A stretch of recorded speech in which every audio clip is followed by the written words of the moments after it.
Alors, bonjour à tous. Nous allons aujourd'hui corriger l'exercice 2 du sujet Asie donné le jour 2. Alors, cet exercice porte sur les graphes, la programmation et la structure de piles et l'algorithmique des graphes. Donc, c'est un exercice qui n'est pas très facile sur certaines questions. Alors, on présente un peu la situation. Donc, on s'intéresse à la fabrication de pain et puis on a une recette avec des tâches qui sont données. Donc, on a des tâches qui vont de A jusqu'à U. Donc, on va modéliser les tâches dans l'ordre où on doit les effectuer, celles qui dépendent des tâches qui dépendent d'autres tâches à l'aide d'un graphe. Alors, si on regarde ici, vous voyez, on a un graphe qui nous indique que, par exemple, je ne peux pas exécuter la tâche F sans avoir effectué d'abord la tâche B, la tâche E, et puis ensuite la tâche D, et on obtient ici la tâche F qui est réalisable. Donc, si on regarde un petit peu, donc D, B et E, donc D, préparer 20 grammes de levure, E, faire tiédir l'eau dans une casserole, B, préparer un demi-litre d'eau, un tiers de litre d'eau, et puis la tâche qui va alors être réalisée, c'est F, c'est, oui, c'est bien F, délayer la levure dans l'eau tiède. Ben oui, on ne peut pas réaliser cette tâche si toutes celles que je viens de citer ne sont pas réalisées. Donc à partir de là, eh bien, on nous pose des questions. Alors, dire sans justifier s'il s'agit d'un graphe orienté ou non orienté, bon, bah, c'est un graphe orienté, parce que si je regarde deux sommets du graphe, vous voyez, eh bien, euh, ils sont reliés par un lien orienté, une flèche. Alors, d'après le graphe, dire s'il est possible d'effectuer les réalisations dans chacun des ordres suivants. Alors, réaliser la tâche F puis la tâche G, F, G, oui. La tâche G puis la tâche F. Alors, G et puis ensuite F, bah non, ce n'est pas possible. L'orientation de la flèche n'est pas bonne. I et J. Donc I et ensuite la tâche J. Bah là, je vais vous dire non, parce que je ne peux pas réaliser directement, je ne peux pas faire I et ensuite J. J'ai besoin de I pour réaliser H et K, pour réaliser K, d'accord. Et puis H pour réaliser I. Et en fait, pour réaliser J, j'ai besoin de H. Vous voyez? Et donc, I et J, donc si je J et I, donc si j'ai J, est-ce que je peux réaliser I? Ben non plus. Vous voyez bien que ce n'est pas possible. Donc, donner toutes les tâches qu'il faut nécessairement avoir réalisées depuis le début pour pouvoir réaliser la tâche K. Ne donnez que les tâches nécessaires. Donc, pour réaliser K, eh bien, vous voyez qu'il faut d'abord faire A, H, qui va donner I. Ensuite, C, qui grâce à H qui a été réalisé va donner J. Et donc, nous venons de réaliser I et J. Nous pouvons réaliser K.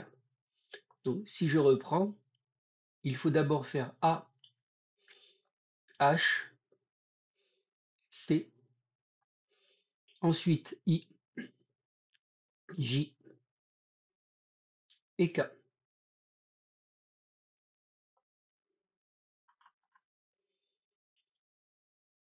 Alors, indiquer sans justifier si le graphe de la figure 1 contient un cycle. Alors, on ne va pas trouver de cycle, hein, parce que ça voudrait dire que je reviens sur une tâche déjà réalisée.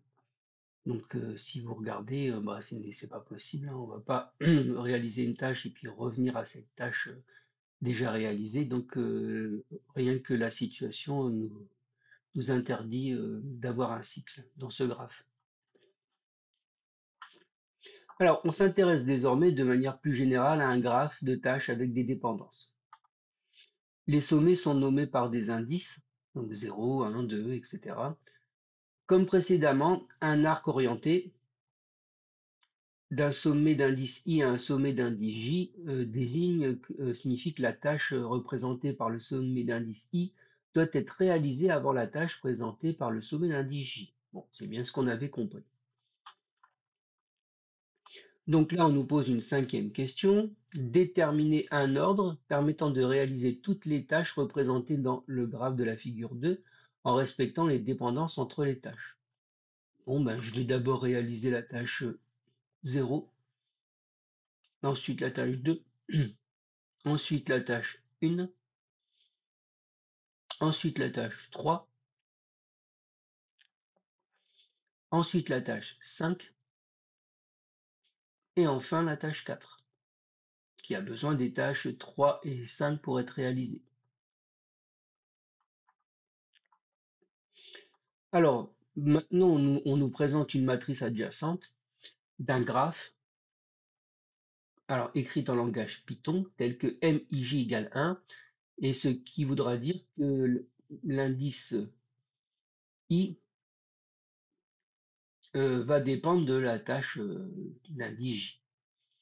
Alors, c'est ce qu'on nous précise ici. Par exemple, M01 égale 1, alors il existe un arc qui va du sommet d'indice 0 au sommet d'indice 1. Alors attention, hein, bien comprendre, le premier indice ici identifie une ligne, donc ça veut dire qu'on va considérer qu'on est au sommet d'indice 0, et puis on va regarder si les dépendances existent. Donc par exemple, si je prends ici cette liste, 0 n'a pas de lien avec 0, il n'y a pas de boucle, pour faire plus simple. De 0 à 1, comme on a 1 ici, ben, on a bien un arc orienté. De 0 à 2, non. De 0 à 3, non. De 0 à 4, non. Et on continue comme ça. Ici, on commencera par le sommet 1, et puis on fera la même chose, et on aura un arc entre le sommet 1 et le sommet 2. Le sommet 2 dépend du sommet 1, etc. Alors, représenter le graphe associé à cette matrice adjacente, le nom des sommets seront leurs indices. 0, 1, 2, 3, 4.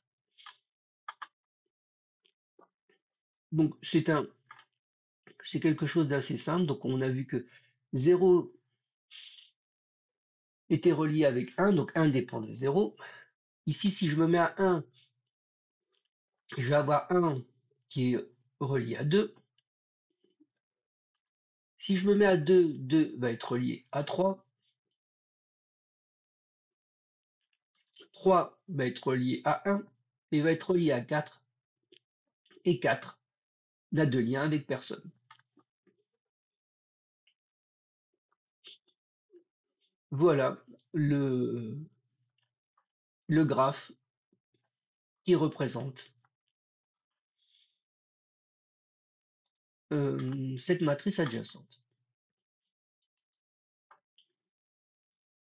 Alors, déterminer s'il est possible de trouver un ordre permettant de réaliser les tâches représentées par le graphe de la question 6 en respectant leur dépendance. Si oui, donnez l'ordre, sinon expliquez pourquoi. Eh bien, vous voyez que ce n'est pas possible parce que 2, pour être réalisé, a besoin de 1, 3 a besoin de 2 pour être réalisé, vous voyez, et puis en fait, 3 pour être réalisé a besoin de 1. Donc on a un cycle ici, vous voyez, on a un cycle. ben, qui empêche que on puisse avoir euh, un ordre qui nous permette de respecter les tâches en fonction de leur dépendance.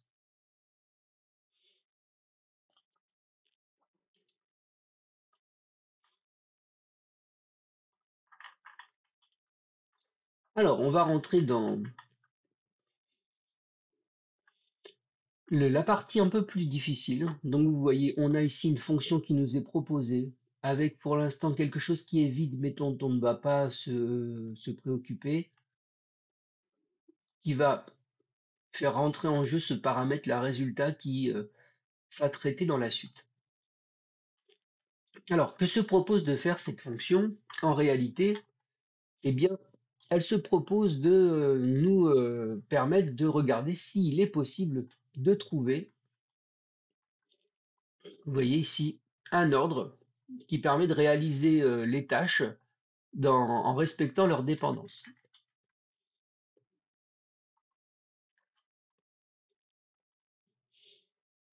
Donc, si c'est le cas, on a un renvoi qui sera true, sinon, on aura un renvoi qui sera false.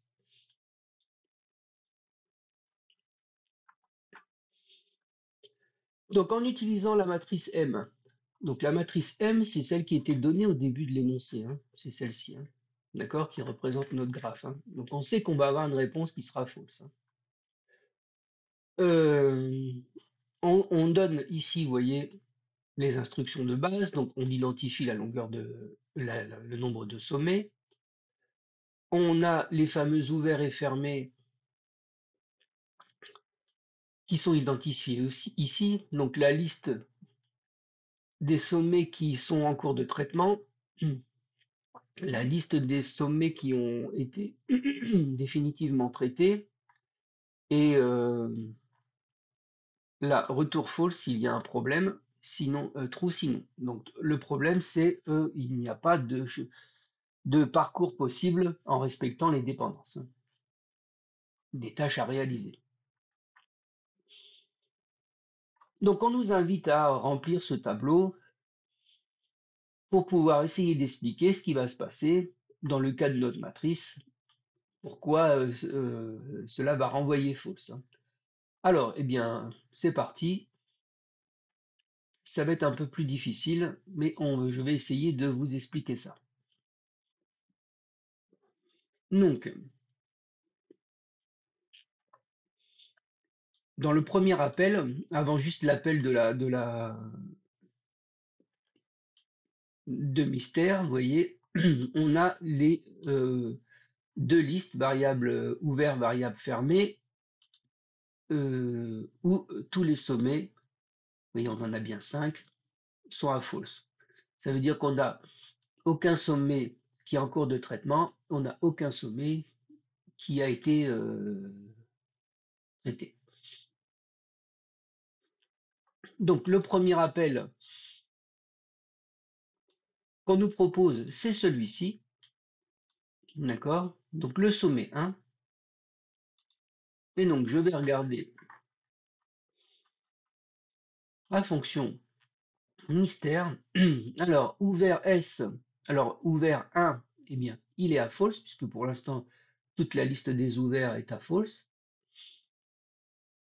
Donc nous n'allons pas retourner false, nous allons ici avoir les sommets sont aussi fermés, sont aussi à false, donc not false va donner true, donc on va rentrer dans dans cette condition. Ouvert S, donc ouvert 1, on va le passer à true. Donc je regarde ce que j'ai fait. Attendez,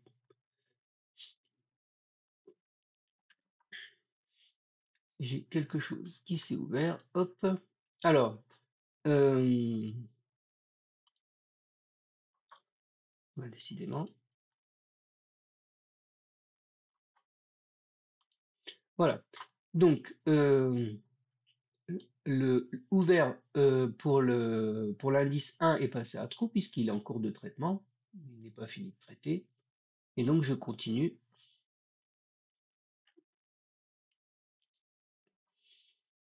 je viens ici et donc je vais parcourir, je vais regarder tous les liens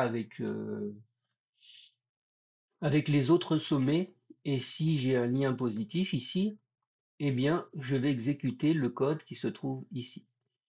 Et je vais faire ça pour tous les sommets. D'accord? Donc si je regarde ma matrice, vous voyez là je suis à 1, 1 c'est ici. Donc pour l'indice 0, il ne va rien se passer, l'indice 1, il ne va rien se passer. Pour l'indice 2, je rentre ici et vous voyez que j'ai un nouvel appel. Mystère, avec l'indice dans lequel je suis, 2, nombre de sommets 5, etc. et les ouverts qui étaient mis à jour juste avant cet appel. Donc je vais regarder. Je suis ici, donc 2, 5, et puis vous voyez bien que j'ai les variables ouverts et fermés qui sont ici. Et donc, qu'est-ce qui va se passer? Je vais rentrer à nouveau dans la fonction mystère. D'accord? Est-ce que ouvert à 2 est true? Bah non, je n'ai que pour l'instant que mis 1 en train de traiter. Donc là, je passe. Je rentre ici puisque 2 est toujours fermé. Donc ici c'est false, donc not false true. Ouvert de passe à true, donc ouvert 2 passe à true. Et je recommence. Je vais ici aller de 0 jusqu'à normalement n-1. Et je vais ici avoir 2, 0, 2, 1, 2, 2, etc. Donc il faut que je regarde la matrice. Donc je suis à 2. Et vous voyez bien que je ne vais rien faire pour 0, pour 1, pour 2, mais pour 3, je vais avoir un nouvel appel ici de ma fonction mystère. Donc 3, 5. En prenant bien les mises à jour des listes ouvertes et fermées. Et j'ai à nouveau un appel à la fonction mystère. Donc, est-ce que ouvert 3 est à true? Non. Donc, je vais rentrer ici puisque fermé 3 est à false. Donc, not false va être égal à true. Ouvert 3 va passer à true. Il est en cours de traitement, ce sommet. Donc, je vais encore recommencer for i in range n, donc n vaut 5. Et donc, ici, je vais avoir graph 3, 0, 3, 1, etc. Alors, il faut que je regarde. 3, 1. Je vais avoir ici donc un appel de ma fonction mystère à nouveau, avec le sommet 1 ici, qui est ici. Cette fois-ci, l'ouvert est à true. Vous voyez? Donc ça veut dire que je suis revenu sur mon sommet de départ. Donc je comprends bien que ce qui va se passer, tout simplement, c'est si ouvert S, donc il était déjà en cours de traitement, donc je retourne false, c'est pas possible. On a vu, hein, si je reviens sur mon sommet. Donc je retourne false, et donc là, je vais remonter ma pile de récursion. Donc je remonte la pile de récursion, donc ouvert 1 est alors à true, donc cet appel renvoie false. S'il renvoie false, je vais donc remonter à cet appel de cette fonction et à la valeur de val qui va être donc égale à false, puisque c'est ce qui est renvoyé ici. Donc la valeur de la variable val, on l'appelle juste au-dessus ici, va être égale à false. Et donc si not false, donc val est à false, donc not false est true, donc je vais bien exécuter cette partie du code, cette condition, je vais renvoyer false. Donc je vais renvoyer false pour l'appel qui était juste au-dessus. Vous voyez? Et ainsi de suite, je vais renvoyer false pour l'appel qui était juste au-dessus, donc mon appel principal. Et donc, pour ma matrice ici adjacente qui représentait ce graphe, la fonction mystère a bien renvoyé false, c'est-à-dire qu'elle n'a pas trouvé d'ordre d'exécution des tâches en respectant les dépendances. Donc vous voyez, c'est pas difficile, mais il faut prendre soin d'aller tout doucement pour bien comprendre ce qui se passe, hein. Alors, de manière générale, expliquer dans quel cas la fonction mystère renvoie false, bah, c'est très simple, hein. Cette fonction renvoie false quand il n'est pas possible de trouver un ordre permettant de réaliser les tâches représentées par un graphe en respectant les dépendances de ces mêmes tâches. On peut même être plus précise, hein, plus précis en signifiant que, par exemple, dans notre cas ici, nous avons nous avons rencontré un cycle. Donc on a eu la détection d'un cycle ici qui nous a empêché de poursuivre bien le parcours de ce graphe en respectant les dépendances. Alors ensuite, donc l'objectif est d'utiliser la fonction mystère pour écrire une fonction ordre réalisation qui va nous permettre de savoir si à partir de quel sommet on pourrait avoir la réalisation de cette tâche, des tâches en respectant les dépendances. Alors on nous propose voilà, de rappeler un peu ce que c'est qu'une pile. Alors on a des méthodes, est vide, empiler, dépiler. Et puis on nous propose ici voilà, une question 10 qui est assez facile. Donc vous voyez, quand vous avez un sujet, essayez même s'il y a une question que vous n'avez pas réussi à faire, passer à toutes les questions. Ce n'est pas forcément des questions qui vont s'enchaîner dans un ordre de difficulté croissant. Donc ici, vous voyez, on prend une pile, on va empiler 3, 2 et 10, et on va dépiler 2 fois, et puis on nous demande élément que va contenir élément. Donc voilà, si j'empile, hein, donc 3, 2 et 10, là j'ai une pile. Si je dépile une première fois, je vais dépiler 10, donc l'élément va référencer l'objet 10, et si je dépile une deuxième fois, ben c'est 2 que je vais dépiler, et donc au final, l'élément va référencer l'objet 2. Voilà, là c'est une question assez immédiate, hein. Alors, vous voyez, on arrive déjà à la dernière question. Donc la dernière question, c'est tout simplement, voilà, on a ici la possibilité, vous voyez, S va démarrer à 0, vous voyez ici, et donc on va prendre le premier sommet, et puis on va tester, vous voyez, on va utiliser la fonction mystère et regarder si on a quelque chose qui va être possible. Si c'est possible d'avoir un parcours du graphe, donc des tâches en respectant les dépendances, on va avoir l'ordre qui est retourné, sinon nous aurons none. Alors on nous demande là de prendre la ligne 24 et de la compléter. Donc vous voyez là il y avait un trou ici, et donc on n'avait pas utilisé résultat. En fait résultat c'est notre pile. Et donc à chaque fois qu'on va avoir euh, un parcours de sommet qui va être possible, c'est-à-dire on va avoir une tâche accomplie qui va être accomplie, eh bien,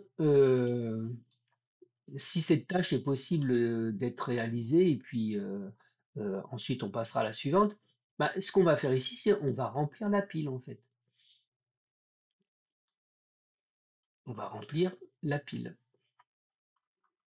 Et donc, puisqu'on nous dit que si je prends le code ici, vous voyez, ordre, vous voyez, résultat, ce sera ordre ici, d'accord? Et c'est bien notre pile.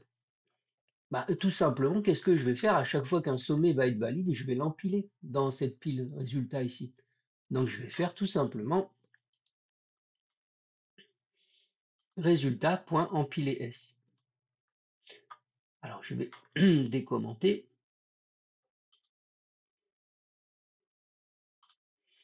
Voilà, je vais lancer le code. Et puis je vais vous montrer que ça suffit pour déjà. Alors je vais commenter tout ça. Voilà. Donc je lance ici le code. Donc je vais regarder si je peux réaliser ici un ordre sur M. Eh bien normalement je vais avoir none, donc rien ne va être envoyé. C'est bien le cas. Et maintenant je vais modifier. Vous voyez, je vais mettre un 0 ici. C'est comme si j'enlevais la dépendance de la tâche.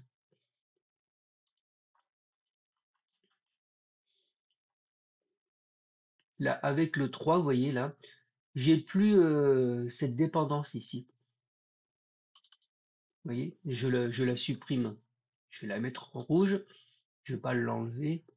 Bon, violet. Voilà, j'ai plus cette dépendance. Donc normalement, là maintenant, je peux réaliser je peux avoir donné un ordre de réalisation des tâches en respectant leur dépendance. 0, 1, 2, 3, 4. Donc normalement, mon algorithme doit pouvoir me donner cet ordre.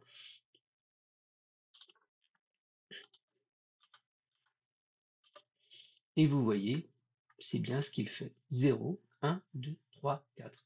J'ai bien eu la réalisation possible de l'ordre réalisé par mon graphe ici, si je supprime cette dépendance. D'accord? Donc voilà pour cet exercice, alors qui n'était pas facile sur certaines questions. J'espère que ces explications ont été claires. Bon courage à tous.